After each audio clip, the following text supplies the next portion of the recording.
possibly I'd open rather the deal door with a liberal than a for conservative. China closer to Canada, and that would really put us in a bind. The conservative that's running is stupidly no friend of mine. I don't know him, but he said negative things. So when he says negative things, I couldn't care less. I think it's easier to deal, actually, with a liberal.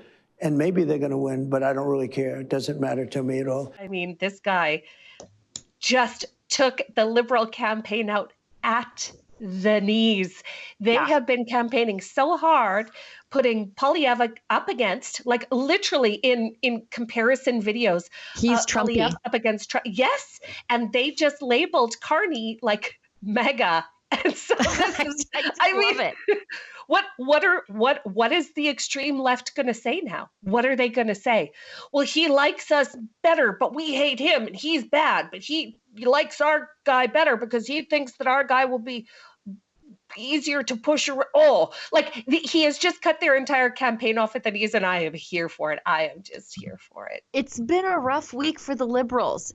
Now they're denouncing Rosie Barton as some kind of conservative plant.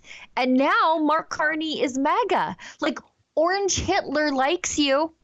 If to use the language of the left, you guys have called him a fascist and some sort of crypto-Nazi. And now you're his guy. You're his guy, Mark Carney.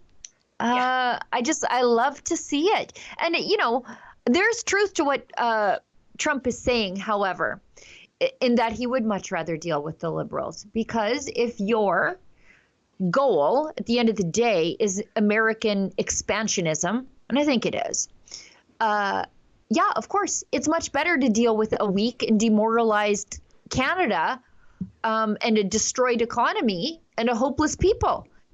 Yes, of course it is much better if your goals are American expansionism to continue on the Trudeau path now with everybody marching behind Mark Carney. Without question. And I said it last night on X, and it's been pretty well received.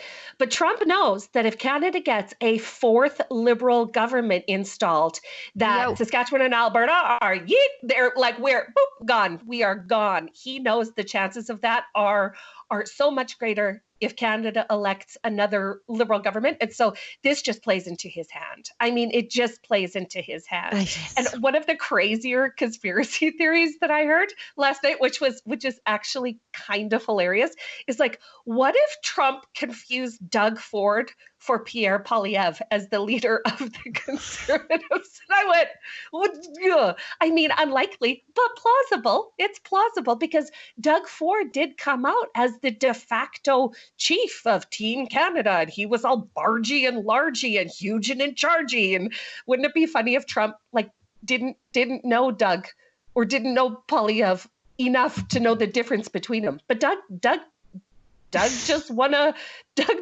another election as a conservative. So wouldn't it be funny if Trump was actually talking about Doug Ford? I thought that was a hilarious theory, and one worth mentioning on the show today.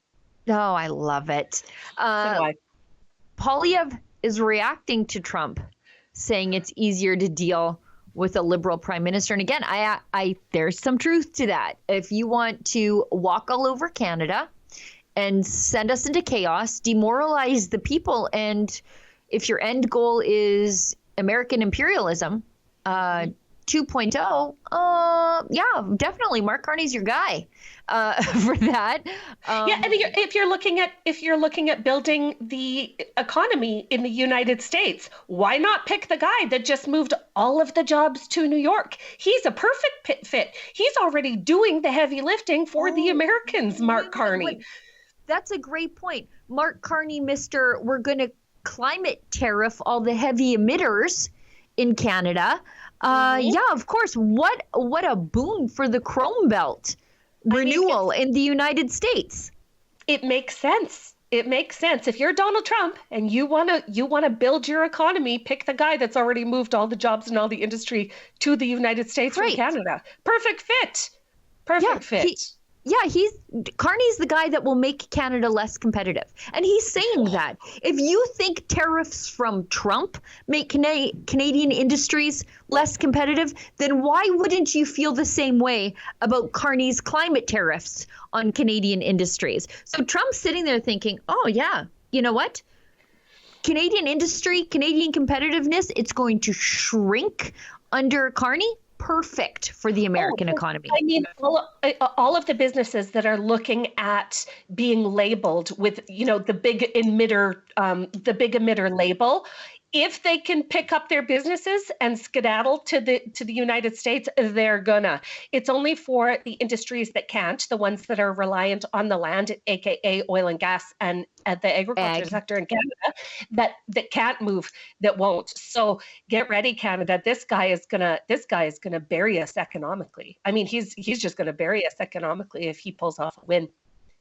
And now Poilievre is reacting to this. This is fun. Let's watch. Okay. Yesterday, the president said that having a Liberal prime minister would be easier for him to deal with. Yeah. Just as he threatened once again to make us the 51st state. And you know what? On that point, it's true. I'm a strong leader. I'm a tough guy to deal with. I'm firm in my convictions, and I'll always put Canada first. By contrast, in 10 years, the Liberals have blocked resource projects, hiked taxes, and driven $500 billion of investment to the U.S., all while Mark Carney moved his corporate headquarters out of Canada to New York, bringing jobs to the United States of America. Mark Carney will back down, and his Liberal policies will keep Canada weak, just like Trump wants. Giving the Liberals a fourth term will only weaken our country and strengthen Donald Trump. We need a strong, tough leader who will unleash our resources, cut taxes and red tape, build homes, and make our economy less reliant on the Americans, to put Canada first. That's exactly the messaging he should be saying, right? Yep. That should have been the messaging. I mean, it's still a little bit antagonistic, but I get that he's trying to lure back those voters who are appearing in the polls saying, well, Mark Carney is a lot better than Justin Trudeau, so let's just give them another kick at the can. He's luring back those voters with his speech there, and I think it's pretty spot on. It's pretty spot on. I mean, that's what he should be saying. He's campaigning to be the Prime Minister of Canada, not the governor of the 51st state. So, of course, he has to exert our autonomy. But he is right. There is a reason why Trump wants to deal with Mark Carney, and it's because Mark Carney is a pushover. He can't handle the CBC. The CBC, the butt kissers of the CBC, he can't handle them. He can't handle independent journalists. So imagine how he would handle trade negotiations with Donald Trump. He would just concede. And I think even Carney knows that, because that's why one of the reasons why Carney didn't go directly to Washington and instead rounded up the League of anti-Trump progressives in Europe to try to be on his side, because he knows I can't go in there alone. He's going to eat me alive. Without question, Sheila. He was shoring up support before he showed up, even in front of our premiers in Canada. He was trying to shore up support from his European counterparts before he ever stepped foot in front of Trump. He wanted to know who was on his team, and it doesn't look as though he has anybody on his team. He's gonna go at this alone. And I mean, nothing is more deserved than that, than the Liberals having to go in there, hat in hand to the Americans and go, please don't decimate us. Please don't decimate us. Please, we're good neighbors and friends. Please be nice to us. Nobody deserves to have that happen to them more than the Liberals. And Trump knows that it definitely is tougher to deal with a conservative than it is a Liberal. Especially if the person is more than just conservative in name only. What I mean is Danielle Smith. Danielle Smith went to Mar-a-Lago. She went to the inauguration. She negotiated almost immediately with the Trump administration, knowing full well Trump campaigned on tariff in Canada. She had some foresight. She got there, she pled her case, she made a hard bargain, and we got away with 10%. Doug Ford, conservative in name only, liberal adjacent, if not liberal entirely, his hard bargain was we're going to turn off electricity at 9 a.m. and by noon, he was walking it back.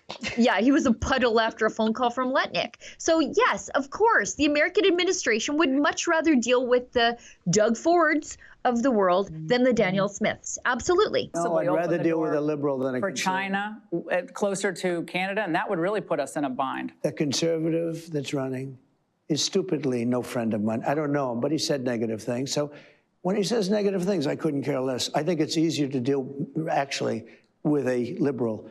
And maybe they're going to win, but I don't really care. It doesn't matter to me at all. Canadians know the national anthem. They stand in silence to remember those who died for this country. But not every Canadian knows their rights and freedoms. The Freedom Passport will change that. It looks and feels like a Canadian passport, but contains the Canadian Charter of Rights and Freedoms in a portable, easy-to-read format. The Freedom Passport. Order one for yourself and for all the freedom lovers that you love at freedompassport.ca.